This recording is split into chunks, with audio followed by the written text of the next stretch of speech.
Kill that motherfucker, Joey. Halo Rebahaners in the world, bagaimana kabarnya? Are you rebahan now? Your wifey tetangga is safe? Good job. Kali ini saya akan merangkum sebuah film berjudul Death Sentence yang dirilis tahun 2007. Saya tertarik merangkum film ini karena disutradarai oleh James Wan yang seperti kita tahu film-filmnya cukup keren. Dan sebenarnya filmnya udah pernah saya tonton dulu sekali di televisi. Dan film James Wan kali ini bukan horor seperti Insidious atau superhero seperti Aquagalon Man, tetapi sebuah film yang cukup realistis dan sangat membuat kita yang nonton cukup emosi dibuatnya. Penasaran? Langsung saja kenakan handsfree, simetriskan posisi rebahan, jauhkan barang pecah belah. Selamat menonton dan cek kicrot. Get it when I get back.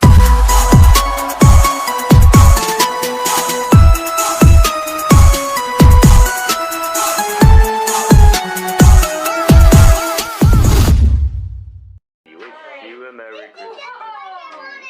Is that the one? Good, good. Merry Christmas. And the greatest. Oh, you okay? Be forgot and never ought to.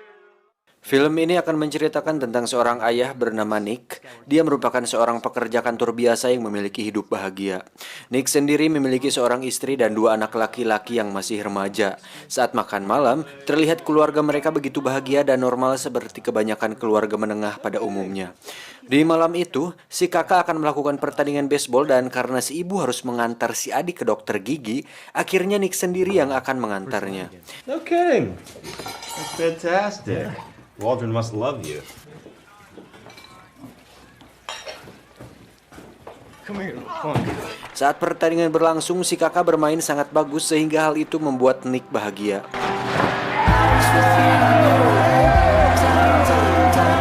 Usai pertandingan, mereka berdua pun pulang. Make fun of your father, bum. I'm the only one you get. Look, I just want to play some hockey.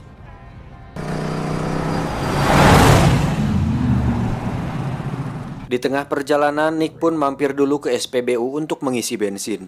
Dan saat menunggu, si kakak meminta izin ke Alfamart untuk membeli minuman. Tak diduga, disinilah awal semua mimpi buruk terjadi. Saat si ayah sedang menelpon, tiba-tiba masuklah beberapa orang yang menggunakan penutup wajah. Mereka pun menodongkan senjata lalu menembak si mas kasir. Mengetahui hal tersebut, Nick langsung menutup teleponnya dan lari ke sana. Namun, dia malah tertabrak oleh mobil yang berusaha kabur dari sana. Salah satu pemuda itu pun mengatakan kepada pemuda lainnya untuk membunuh si kakak, karena jika tidak, si pemuda itu tidak akan bisa masuk menjadi anggota. Dan bisa disimpulkan bahwa mereka semua adalah anggota gangster yang sedang melakukan kekerasan secara acak demi menaikkan popularitas gangster mereka. Dengan sebilah golok, si pria itu pun menebas si kakak hingga tersungkur. You can do this.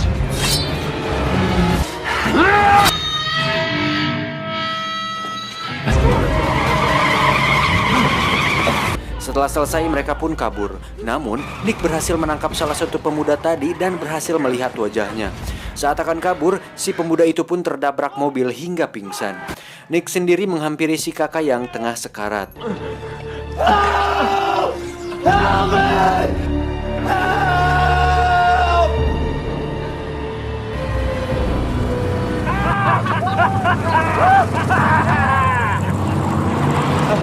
He's burning. He was cut. Somebody cut him. It's airway open. What? I can't. Why No, can't? Why because the can't? doctors need to do their job, sir. I know, You need to but stay I can't back go here. in there. It's my son. His name's Brendan. Saat si ibu dan si adik datang ke rumah sakit, kebetulan dokter mengatakan bahwa si kakak tidak bisa tertolong dan sudah mampus saat itu juga.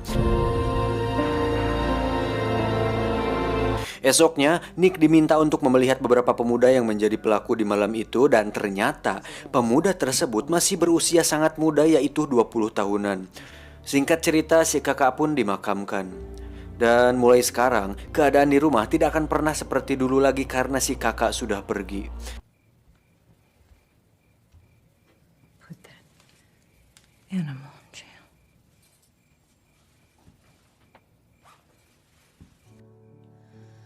But I need to know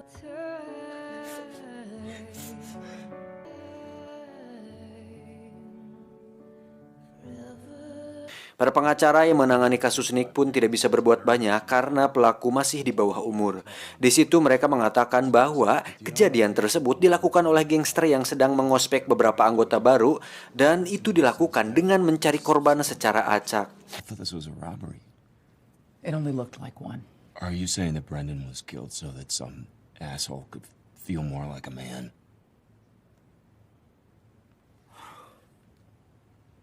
Sebagai saksi utama, Nick justru menolak memberi kesaksian dan membiarkan pemuda tersebut bebas begitu saja. Mr. Hume, you're saying you'll testify to that in a trial? Oh, Your Honor, I am not. What? I'm dismissing this case. Ternyata Nick punya rencana lain di mana dia mengikuti gerak-gerik si pemuda yang tengah bersama gengnya. Miris memang, melihat usia masih muda tapi sudah menjadi pembunuh tanpa tahu itu sangat amat merugikan orang lain. Tumben bener. Who's a man now?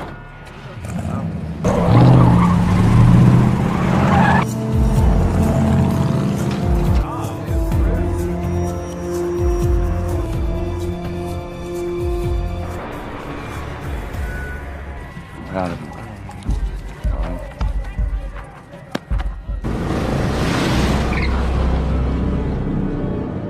Setelah mengetahui alamat si pemuda, Nick pun pulang ke rumah dan langsung menuju ke ruang perkakasnya.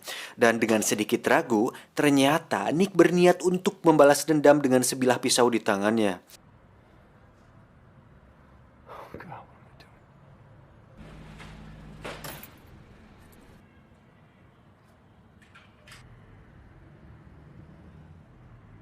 Tiba di sana, si pemuda pun kaget dengan kehadiran Nick yang tiba-tiba datang.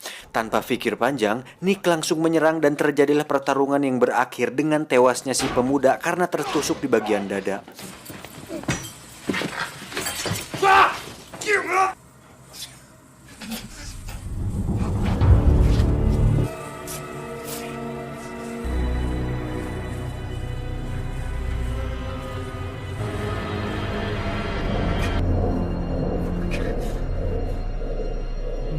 Tiba di rumah, Nick pun justru merasa makin terpuruk karena dengan dia melakukan itu tidak akan membuat anaknya kembali lagi.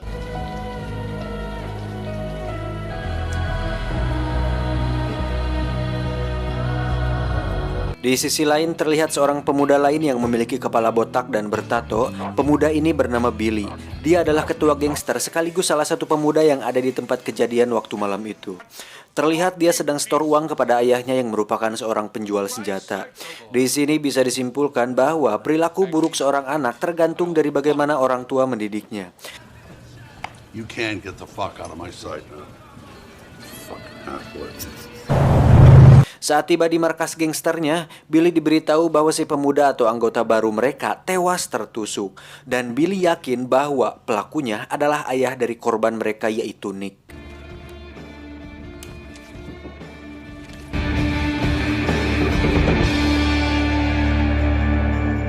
Untuk itu mereka memutuskan untuk menghabisi Nick sepulang dari kantornya.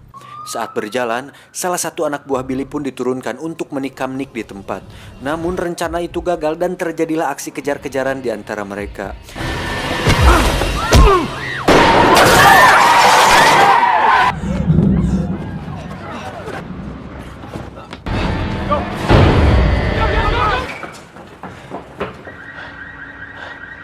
Hingga terjadilah pertarungan sengit di parkiran atas gedung yang membuat salah satu dari anggota mereka tewas terjun dari atas gedung.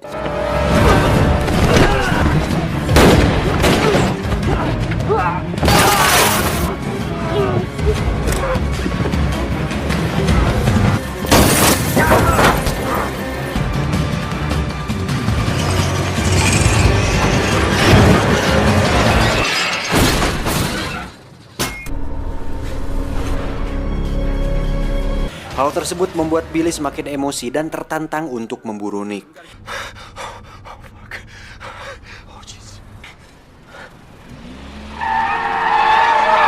Esoknya, saat Nick sedang bekerja seperti biasa, salah satu anak buah Billy diutus untuk memberikan sebuah paket yang berisi foto keluarga Nick yang diancam akan dibunuh. Nicholas Hume! What the hell do you want? finally meet your maker.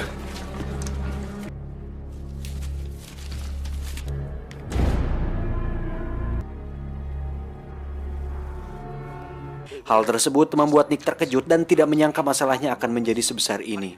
Untuk itu Nick menelpon polisi dan meminta mereka menjaga rumahnya selama 34 jam. You asked for my help. Just try to get through tonight, Mr. Hume.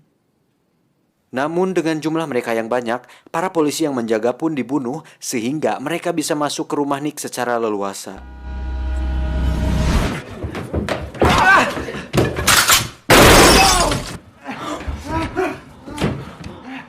Hingga akhirnya, Nick harus menyaksikan istri dan anaknya mati tepat di depan matanya sendiri. Cing, bagian yang kayak gini nih yang paling gak suka aing. Suka kesel sendiri, tau gak sih?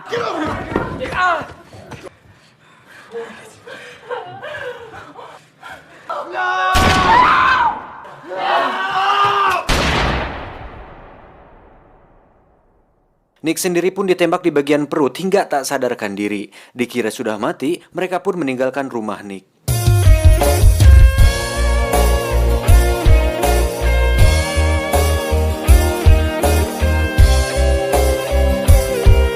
Beruntung Nick masih selamat karena peluru tersebut tidak sampai mengenai organ vitalnya. Tapi dia harus menerima fakta bahwa istrinya sudah mati dan si adik harus menderita koma yang entah sampai kapan dia akan bangun. Can you move your fingers? I love you so much. I love your brother. I love your mother. I love our family. That I wasn't a better father.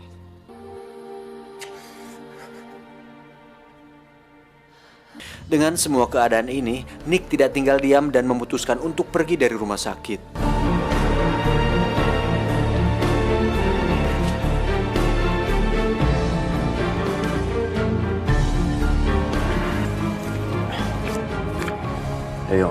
Setelah dari rumah, Nick pun mencairkan semua uang yang dimilikinya untuk memburu dan mencari di mana Billy dan gangsternya berada. Tiba di suatu bar, Nick pun bertanya apakah mereka mengenal orang yang bernama Billy atau tidak. Tetapi orang tersebut malah menganggapnya bercanda. Nick langsung menarik kepalanya dan memaksa orang tersebut untuk mengatakannya. Bahkan Nick memberikannya sejumlah uang agar dia buka suara.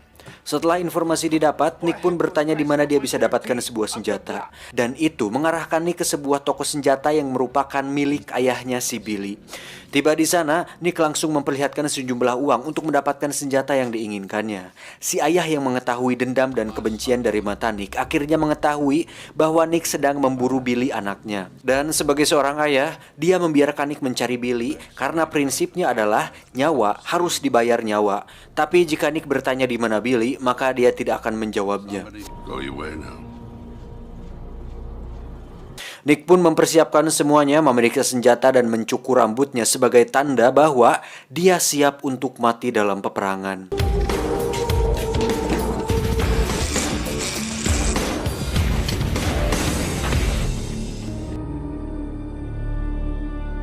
Dan aksi balas dendam tersebut dimulai dengan menyatroni salah satu anak buah Billy yang tengah asik nge-fly bersama seorang wanita. Nick pun langsung menodong orang tersebut dan memintanya untuk menelpon Billy. Nick langsung menembak orang itu sebagai tanda bahwa Nick akan segera mendatangi Billy. So this motherfucker. Mengetahui hal tersebut, Billy semakin dibuat emosi. Tak lama, datanglah si ayah ke hadapannya. Sebagai seorang ayah, ternyata dia masih memiliki perhatian kepada Billy dengan memintanya untuk tetap diam di rumah. Tapi justru, Billy malah menembak kepala ayahnya hingga tewas. Dan bisa disimpulkan bahwa Billy lebih tidak manusiawi dibandingkan seekor kecoa di lubang WC. Saatnya tiba, Nick langsung memborbardir markas mereka, kemudian menghabisi satu persatu dari mereka.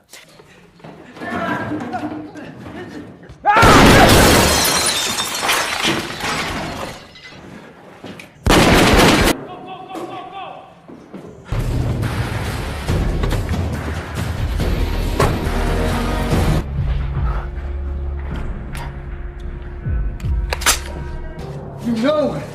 You're gonna die in here.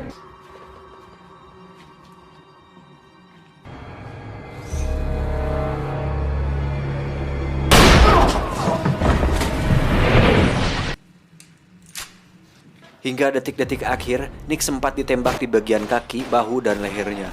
Namun beruntung, dia masih bisa selamat hingga akhirnya Billy berhasil dibunuh tepat di samping tempat duduk dirinya.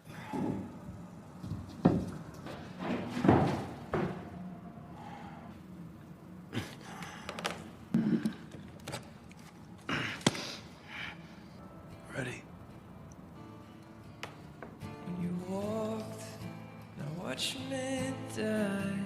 Setelah semua selesai, Nick kembali ke rumahnya dan menonton video dirinya bersama keluarganya.